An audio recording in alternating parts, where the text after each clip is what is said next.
So welcome back to DGC Live, and we are now with uh, one of my favorite sessions in the program today, which is gaming in Africa. And we are welcoming today from 4 different countries in Africa, Mr. Bassirou from the Digital Technology Park in Senegal, Mr. Kofi Sika Latzoo, founder of 360 Gaming in Senegal as well, Mr. Alexia, president of Finetech Africa Forum in Ivory Coast, Mr. Eyram Akofa Tawia, game developer from LetiArts in Ghana, and Mr. Oluseye Johnson, a gaming ecosystem expert from Nigeria. I'm very happy. I have been really working a long time to extend DGC's reach and platform to the African continent. And this is our first session on gaming in Africa. And I'm really delighted that we're going to be able to shed the light not only to the MENA region, but also to the rest of the world of how gaming is growing in that great continent and that everybody today is considering as the next frontier for the gaming industry. So I'm really pleased, and I hope that this is the first of a collaboration that will last for the next years between us. And I'm very happy that you guys are joining us today. So, of course, this session will mainly discuss the status of the gaming in Africa and also give us an idea about how each one of you is contributing to this and what are the plans in your countries, in your region, are you working together, and we want to know more about your developers and ecosystem as well for each country. So I will start this conversation by a question to all of you, which is, what is happening in gaming in Africa? Just a very generic first question, and then we will go deeper in the conversation. Mr. Bassirou, maybe you would like to start. What is happening in gaming in Africa? Thank you very much. I'm very pleased and honored to be part of this very interesting, session. So you are offering us an opportunity to have a reach in this very dynamic region of the Middle East, which is where we have many big, very important players. And globally, all the actors have main things going around there. So I'm saying also hi to all the participants of this session. To be very quick, I just want to talk quickly about myself, just to make all the viewers and the participants know what we are doing here in Senegal. First, we have been very keen in the public policy that we are developing in this country in West Africa since like 6 years. We have a national development plan that is pushing to leverage on all the opportunities that digital sector and all the innovation sectors are doing with the youth that are very keen and that are the main players for the gaming opportunities, and also that are using games to have many activities from the younger people to the adults, basically. So what we have been doing is pushing the infrastructures, developing the connectivity, many big, very big reforms of the legal framework to enhance the access to connectivity, internet, has been done in this country, and we are going forward. Myself, I'm currently managing a very big project that will also help the gamers in this country, but also in West Africa, basically, have access to enablers that will make the gaming ecosystem boom completely. So in the ID Park, the pattern that we are developing in Senegal, we have many key infrastructures like a data center, and also ready offices that are well connected to internet that will give access to all the players of the gaming ecosystem environment. But as far as to answer very precisely your question, many young people from the elementary schools to the college are used to be connected and know very well. I mean the game, the main games that are very that are used and that are on all the platforms. So I think Kofi can say in details what is the size of the ecosystem of gamers in Senegal. But we see that young people are very keen to have that kind of opportunities. But also, this is the using part, but also the developing part is also something that we are looking to develop in Senegal. So we have engineers schools. Many opportunities are given to the youth in the gaming ecosystem, and I think it's just a start in Senegal at least. But we are keen to develop that, and we are ready to be partners in this development. This is my first say, and thank you. You're welcome. Oluseye, you mentioned that you are a gaming ecosystem expert in Nigeria. We know that Nigeria is a very big country. We know that it also has a lot of talents already. I've heard a lot about this. However, how do you see today, like if you were to say, where do you stand in terms of the growth or the maturity of a gaming ecosystem in Nigeria or in Africa? Hi, okay, thank you. For me, I think that obviously Africa is a mobile story, right? It's a mobile first story. So I would say that Africa's current position is more within an intermediate phase, right? It's almost like a second wind, right? The leaders like Mobilegames, like game companies in South Africa, have learned important lessons over the last, say, 10 years, right? As with all of technology growth within the continent, right? And they've been able to see how they can start solving some of the institutional challenges, right? So now we're starting to see faster adoption from the consumer. There's more awareness. The minister was speaking about more education, more policy, right? So those things are helping to strengthen the growth and the acceleration of the industry, right? As well as the telcos, right? The telcos are solving important gaps for monetization, right, for distribution. And these have institutionally been the areas that have discouraged growth with some of the biggest companies so far. Google and Apple and others are increasingly more interested on the continent and in Nigeria. And then we're seeing esports, right?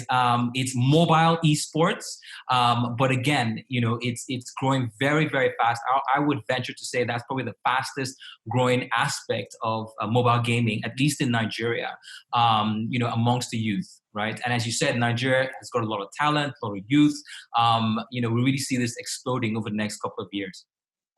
And we have actually, in the next 2 days of this DGC Live, we have 2 sessions still on gaming in Africa. One of them is dedicated to esports, and the second one on monetization as well. So we will be covering these subjects. Mr. Alexia, you also have been very active from Côte d'Ivoire, from Ivory Coast, on the tech scene. But what is the proportion of gaming in that tech scene?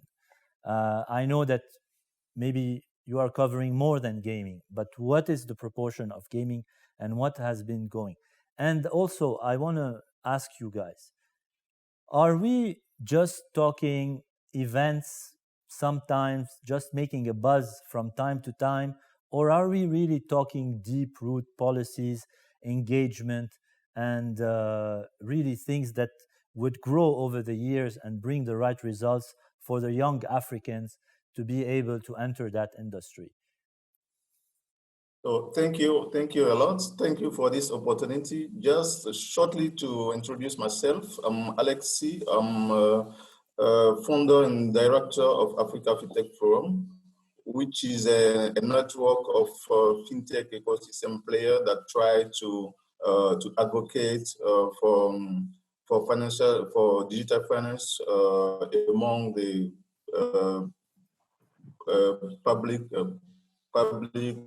decision maker policies, try to put the digital finance at the heart of the strategy for development.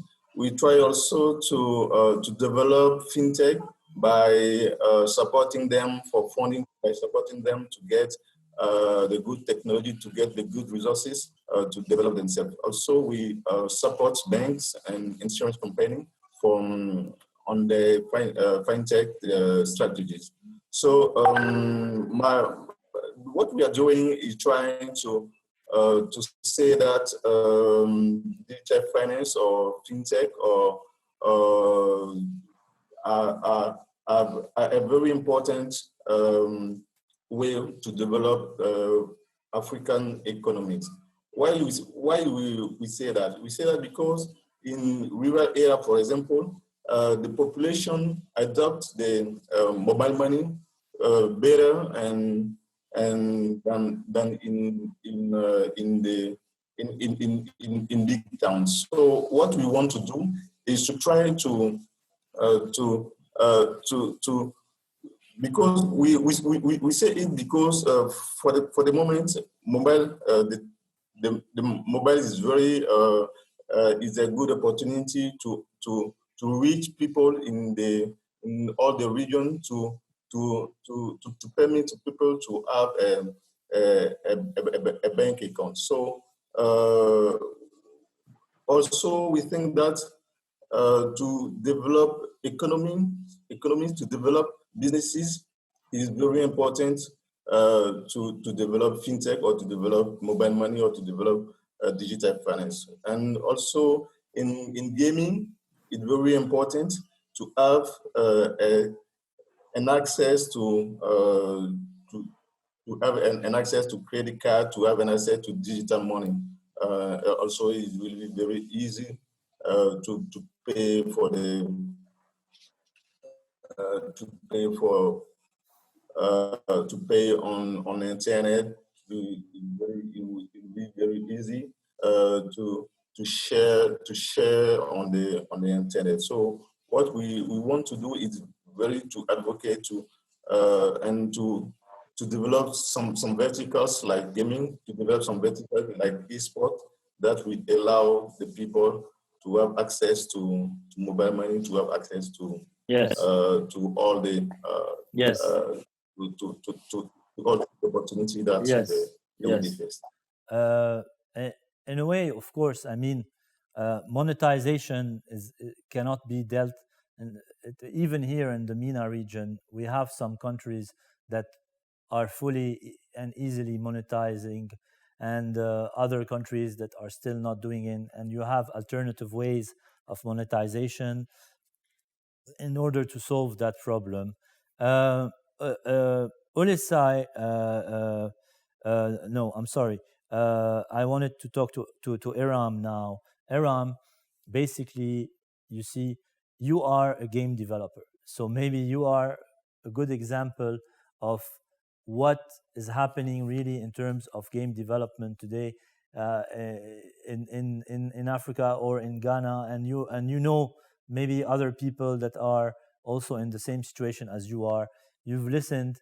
We still didn't listen to Kofi, but we've listened to Mr. Bassirou. We listened to Alex. We've listened to Oluseye, and the three of them are actors that are helping shape an environment for the game developers, which you are representing today in this session.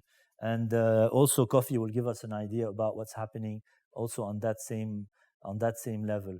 But what are really the challenges today for you as LetiArts Studio to be able to put out a game, to be able to monetize it, to be able to publish it, to be able to make money from it, to be able to launch it in other regions and other languages, to be able to go regional, global? You see what I mean? Yes, yes. So thank you, Carl, for the opportunity. So I'll just quickly introduce myself. So I'm Eyram Tawia, and I'm the CEO and co-founder of LetiArts, which is in Ghana and Kenya. So my co-founder is Kenyan, so we have an office in Kenya as well. And we have been building games using rich African history and folklore, trying to digitize them through video games and digital comics. And what is happening in the spectrum with the development space is we are seeing a lot of upsurge in the need to preserve African history and culture through these interactive content, which is games. We see that games are the only way to preserve African content for the future and the generations to come, and to also marry extreme arts and extreme science to create new job opportunities instead of the traditional doctor, lawyer path that we chart. So we believe that gaming is the only thing that is left on the continent to be embraced to catapult Africa to be at par with the West. And looking at how rich it is globally, bigger than the movie and the music industry combined, Africa is yet to benefit from all that. We can see a lot of arts industries growing, like music, like movies. All those charts are growing. So if the tech side, which is gaming, comes in, we are able to now create games for all these movies and stories that are growing globally, like what the Asians and the US have done with Captain America and all that. So for us, we really believe that when we build a comics based on African history, like we take Anansi, which is a god of wisdom from the Ashanti tribe in Ghana, and we take maybe the Maasai tribe from Kenya, and we build a superhero content out of it, like how Captain America represents the American army, the strength of the American army, and Thor represents Nordic technology. We as Africa can also learn genuinely from our great heroes when preserved and presented in that side. Then we make games for that. That way we bring story writers together, we bring sound engineers, we bring all the stakeholders that are needed in making a game together. And for us, Africa is more artistic than scientific. And if we want more scientists to be built in engineering, then how do we creatively onboard arts into the science? So if we bring a writer to come and do a game writing, a game story writing, that writer automatically is able to apply their writing skills within a video game. If we bring an illustrator, which we realize that Africa has very good illustrators, but they don't know how to use it within a game or build a comic. So we are giving an opportunity for this illustrator to use his talent within a space that they are actually being paid for, and instead of becoming a banker or a lawyer, chart a course that he's not passionate about. So I have a feeling, Eyram, that you have a great lawyer working for you. yeah, it's and true. a greater banker. And a greater banker also working for. I just hope that both of them are not Lebanese. That's all. That's all. So thank you very much, Eyram. Really, that's really interesting what you're saying, because it's true that we need to foster our talents. And I know that Kofi, you have been on the ground a lot with everybody, actually, with the game developers, with the government entities, with the other events organizers, with the ecosystem. I mean, I have seen that you are actually in touch with all of this ecosystem across countries. So I wanted to know from you, really, for example, and this is also a question that Eyram could have answered maybe also, which is, what are mostly the games that are being produced in Africa? Are they hyper casual games? Are they mid-core games? Are they core games? Mostly on mobile? Do we have anything on PC? Did anyone do anything that is available, that could be available on a console or something? What kind of games are really being produced in Africa? Now, Eyram gave us an idea of the culturalization aspect, the localization aspect. So it's not Clash of Clans, it can be Clash of Tribes or Clash of something else. And I know that this genre has been repeated also here in the MENA region, and it worked very well, and it monetized very well, really, honestly. But I really want to know what kind of genres are really being, what kind of games are really being produced in Africa? Hyper casual, casual, core, mid-core. Okay, so first of all, thanks for the invitation.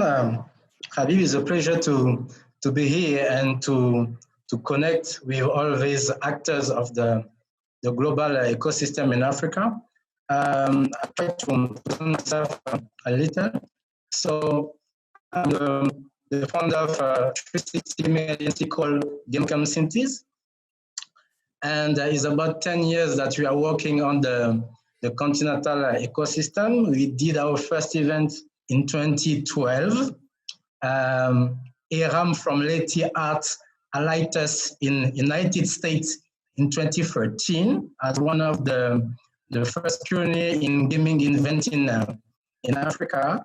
And during those 10 years, we evaluate and continue to learning about all the aspects of the 360 evolution of gaming in Africa. So for me, for example, I put my feet in Dakar, in Nigeria, in Morocco, in Ethiopia, in South Africa. So I put my feet in the four corners of Africa, and I learned a lot about what is happening. That's why today we are more 360 gaming agencies, 360 for the fact that we cover all the 360 evolution, and we understand that all different actors are connected for making the growth of the industries. Public sectors, leaders, technology leaders, fintech advocates, and also game developers. I lead a chapter about game developers called IGDA during 6 years in Senegal. And I have the time to understand more what are the reality of a game developer in Senegal. First of all, the game which has developed in Africa generally are more on the mobile platform first, and they are casual or hyper casual, first things. But we have also some success on PC games, like Broforce from South Africa, like Semblance, which is now a game on Nintendo Switch from Gamecapcities Studio in South Africa. In 2013 also, we have our first game from Senegal called Habegi, which is a game developed by just one developer here in Senegal. After, we have also a game called Cross Dakar City, which is a game we'll talk about the reality of abandoned child in Senegal, so with social impacts. And for finish that, we also have a game called Dakar Rapid, which is a game we take the idea of the public transport in Senegal called the Car Rapid. So we understand that many of our games have this easy understanding of the local culture, and I think that is a very good aspect because we have unique stories. Africa is about 54 countries, 2,000 languages, and 3,000 culture. So the content is very massive, lot of stories, lot of insights, and is a great also content for create a plus-value for our games. But we have also some some problematics. The first problematics is the education. In Africa in general and in many countries, we don't have education courses for game developers. We have more general courses for computing and engineering. And this is very interesting because people who do this type of courses, they learn themselves how to do games. It's very extraordinary. So imagine that someone will never learn games to the school and will succeed to launch a game, monetize it, create a studio, and generate jobs for people in Africa. The first training about game development in Africa was set by Ubisoft in Morocco so many years ago. After, we know that also in South Africa, universities like LetiArts have a courses about video game. And if you analyze all the data about South Africa, you will see that all students who come from these universities, before they finish the courses, they deploy a studio. It's a typical fashion of game developers from South Africa. So we saw that the education is very important. Also, we have some games, for example, who work well on PC, on the platform Steam, and who monetize well, like in Cameroon, Kiro Games, who developed the game Eyram. And we see that some success stories permit us since 10 years to learn how to avoid certain problematics. But we have today a problem of monetization. The monetization is very important. Just to stop you here, just for a moment, Kofi. Before we talk, because I'm really, we have a whole session that is dedicated for monetization and Esports. But here I really we still have, I believe my team is telling me around 6 minutes until before the end of this call. So, Mr. Bassirou, we've seen now from Kofi, Eyram, Alex, and Oluseye that, okay, there are the talents, there are the efforts to really put gaming as part of the African culture and the expression of the next generations to come. However, what is being made and provided on the government part, or even in terms of investments? Because we know that sometimes game development is like digging for oil. You're not really sure if you're going to find it or not in terms of return on investment. So how are governments or investors approaching today the gaming industry and the local talents to allow them to have the right funds in order to grow, whether it is in Senegal or in the other countries? And I'm sure that you, from your position from the government, you must know what's happening in other governments as well. So how is it being tackled? And also on the investment part, should we go for more public investment or for more private investment when it comes to growing the gaming industry? Thank you so much. I mean, it's a key point to have success in implementing our public policies. Actually, in the first phase that we have been rolling out in Senegal, we have been investing a lot. So public investment has been driving the innovation sector because, as you said it, private investors, they need to see that the legal framework is fine for them. They have incentives and also they are sure that at least they can have some return on investment. So what we have been doing, to be very specific, because we created a fund that is dedicated to the startups in digital sector. So that fund has been putting like incubation and acceleration phases funds, and also putting technical assistance to the young entrepreneurs.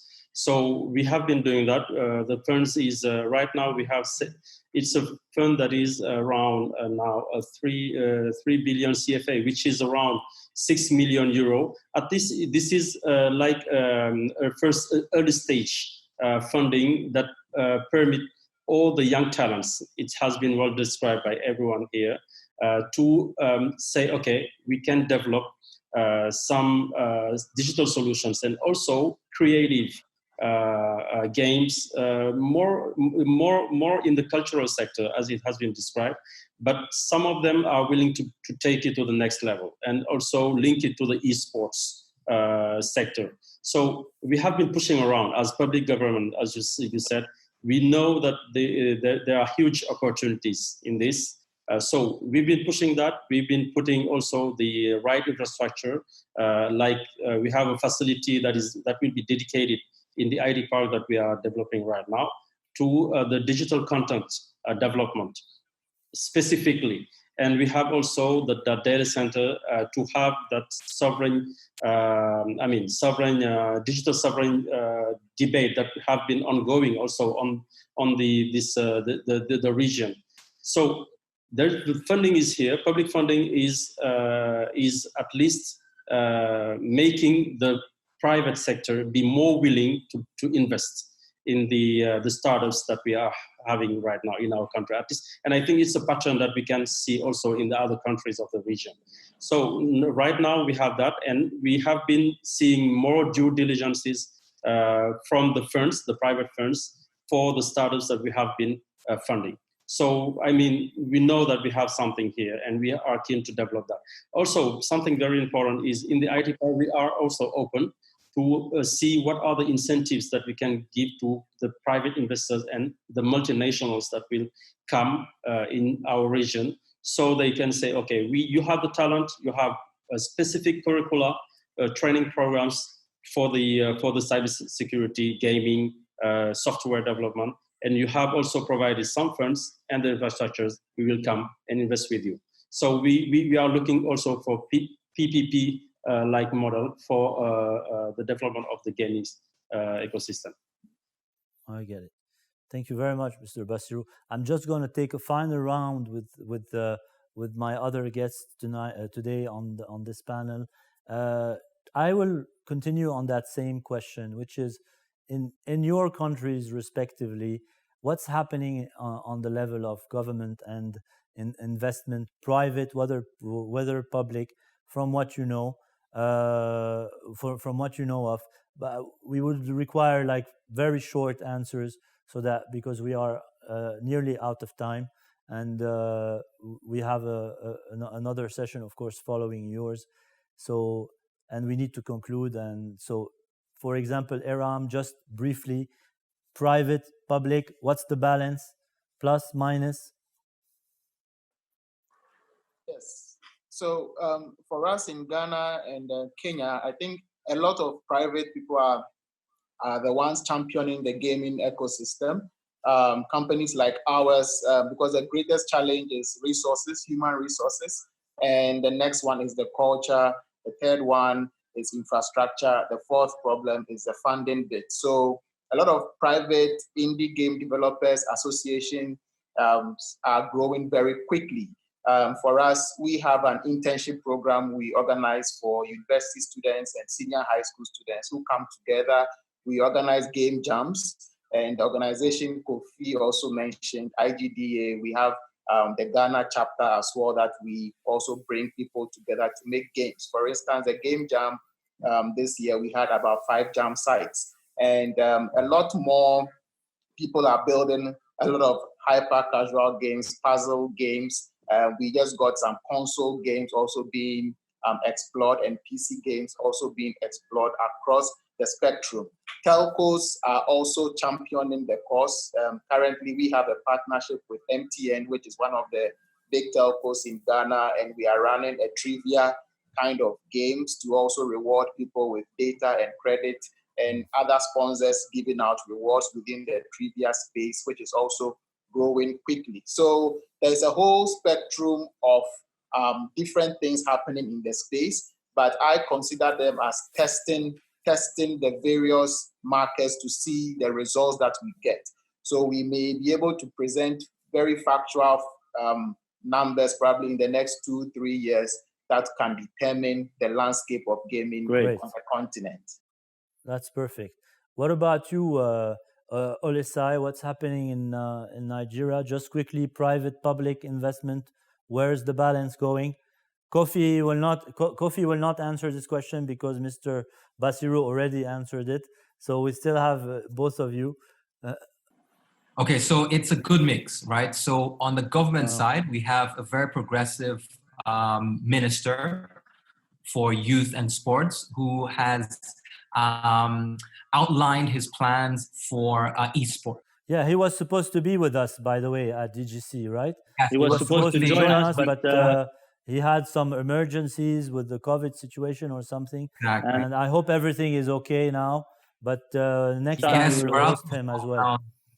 Exactly. And then on the private side, you have private companies like Mobilegames that are closing gaps within the talent aspect of things. That's really, really important. Just the resources needed to build high quality games that can scale globally, right? As Eyram said, the telcos are playing because it's a mobile game, right? That's the numbers, right? It's a casual mobile and casual mid-core market, right? So distribution, super important, monetization, that's happening the fastest over MTN and Airtel, Glo, over here in Nigeria. And then you have, European and Asian investment. I would venture to say that we will get some good investment in the next 2 years from the activities that we're seeing, from France and a few other players, and then also from China, who are looking intensely at the opportunities. Nollywood is a $5.1 billion market. This is the opportunity, right, for countries like Nigeria and around Africa as well.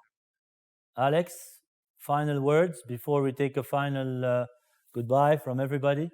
Yeah, what I want to say to end this session is that I look that there is a very interest for the government, for the public sector, for gaming and esports, because they know that they're where they can meet young people. So it's important for the government to support the development of gaming, development of esports. Because also it's important to create an identity, to create an history, to share the history of Africa, and also for the public sector is the business opportunity because monetization is very important. Also for gaming, but also to create opportunities, to